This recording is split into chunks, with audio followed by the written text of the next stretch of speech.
support for Palestine and Palestinian people over the last 15 plus months, and you have done this before, and you continue to do that. Thank you for doing this. As a Palestinian, and with Palestine release, we released the news of a deal to cease fire. And this deal means that at least the killing of Palestinians will stop, and the genocide and ethnic cleansing of Palestinian people in Gaza, at least temporarily, will stop for some time.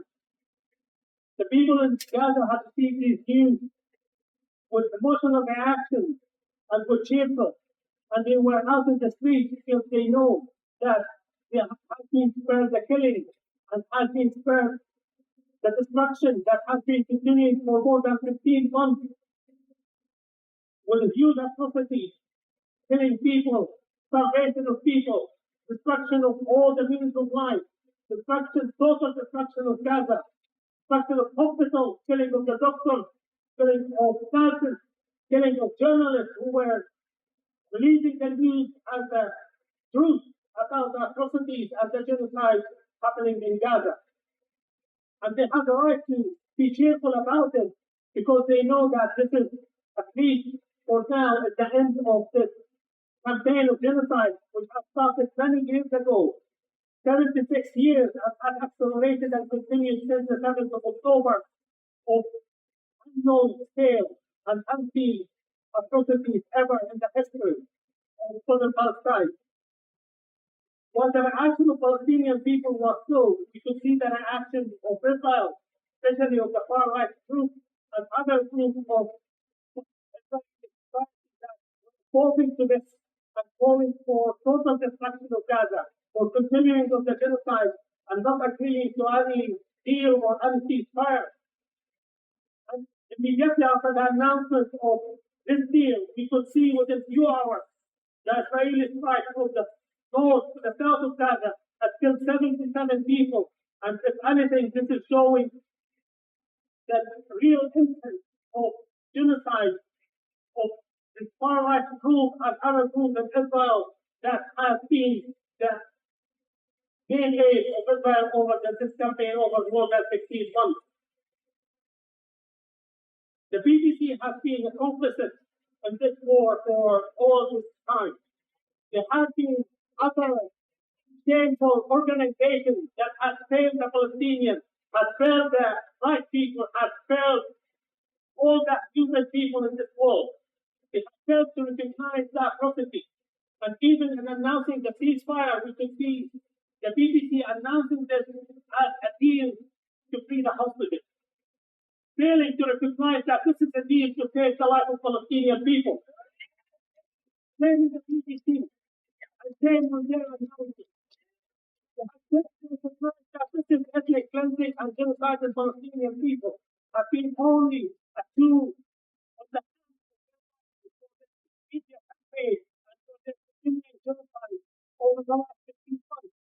All of a sudden, we can see the BBC introducing some interview with some Palestinian in Gaza. Why they haven't done this for 15 months? To allow the people in Gaza to say and to allow the truth to come out. All of a sudden now, they are introducing some interviews with people in Gaza. This is utter shameful reaction from the BBC. And this has been the case for many, many months.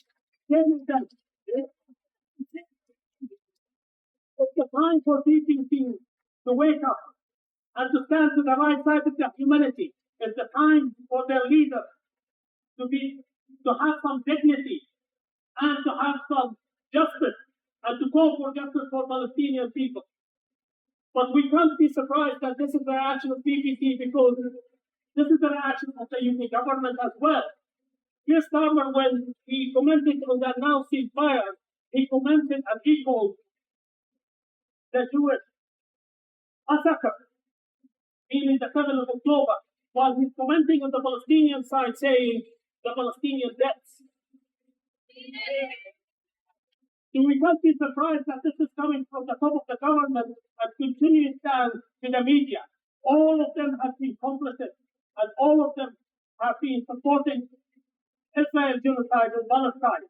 And shame on the government, shame on DPC. And it's the time for them to recall this and to stand on the right side of the humanity and the right side of history.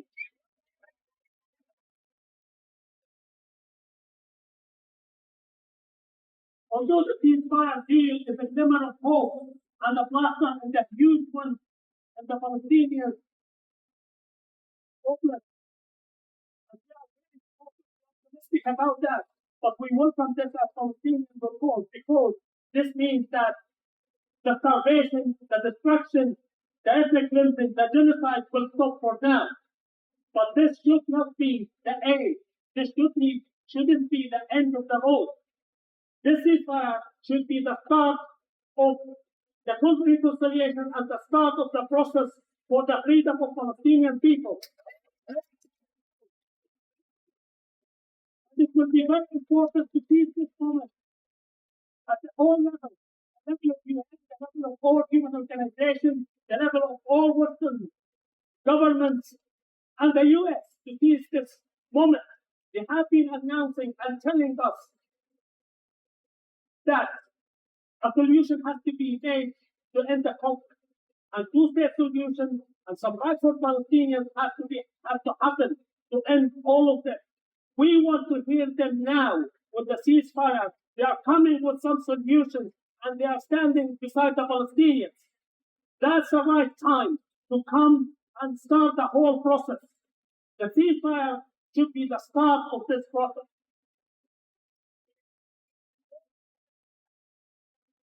It is incumbent on all people like you and us continuing to raise our voice and continue to campaign and put the pressure everywhere we can to help this process and to call for this process to happen and to start.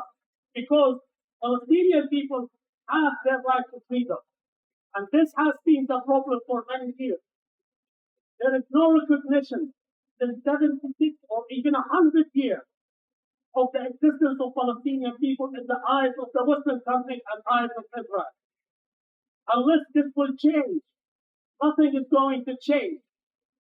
All the world has to recognize that the Palestinians are the indigenous people, and they have the right to stay and live in Palestine.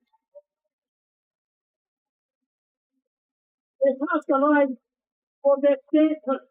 They have the right for justice, for equality. This has to be recognized, and this has to be the start of the whole process.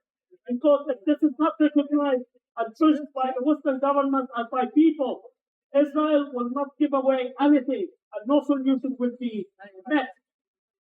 We as Palestinians have our right to return to our land. We are the indigenous people. We have the right to freedom, to dignity, to live as all other people in the world.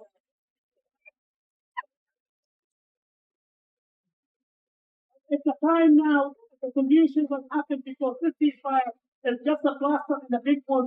And we have seen ceasefires before. We have seen many plasters, but the one is deep and open and bleeding, and it will continue to bleed unless we find a solution.